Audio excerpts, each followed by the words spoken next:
জাহান্নামের মধ্যে যদি কোনো ব্যক্তি চলে যায় তার কোনো আর বাঁচার লাইন নাই। পড়তে পড়তে পড়তে পড়তে পড়তে পড়তে অন্তর পর্যন্ত আগুন ধরে যাবে। তখন বলা হবে, আল্লাহ তুমি দুনিয়ায় আমাকে আরেকবার পাঠাও। আল্লাহ বলবেন, না না না, হবে না হবে না, তুমি দুনিয়ায় আমাকে অস্বীকার করেছিলা, আমার বিধানকে লঙ্ঘন করেছিলা, তোমাকে আমি মুশরিক হিসাবে উপাধি দিয়েছিলাম, এখন আর কোনো সুযোগ নাই, তোমার এই হুতামা নামক জাহান্নামের মধ্যে তোমাকে পড়তে হবে। জোরে সোরে বলেন নাউযুবিল্লাহ। জাহান্নামের আগুনের তাপ অন্তর পর্যন্ত পৌঁছায় যাবে।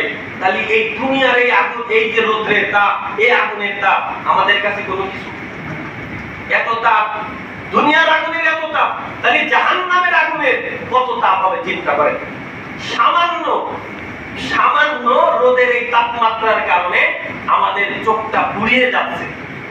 নিচের পাওয়ার আবার উপরের তাপ, এই তাপে আমাদের চোখ তাকাইলেই মনে হয় যে চোখটা ঝলসিয়ে গেল। ঠিক না বেঠিক ভাই? রাস্তায় দাঁড়ানোর কোনো সুযোগ নেই, আগে বাসায় যাই।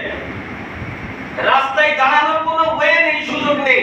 এবং এমন একটা তাপমাত্রা ধেয়ে আসতেছে আপনারা কল্পনাও করতে পারছেন না। এখন না হয় আপনারা বাইরে ঘুরে ফিরে কোনো জায়গায় বসে আপনারা রেস্ট করতে পারছেন, কিন্তু জাহান্নামের ওই গরম বাতাস, হুতামার বাতাস, ভাবিয়ার বাতাস, ওই জাহান্নামের বাতাস আসতেছে, অপেক্ষা করেন। জাহান্নামের বাতাস এমন গরম বাইরে দাঁড়াইতে দেবে না, এমন গরম হবে। আসতেছে কি জন্য আসতেছে? আজকে সমাজে, আমাদের মধ্যে সমাজে সমকামিতা হয়ে গেছে।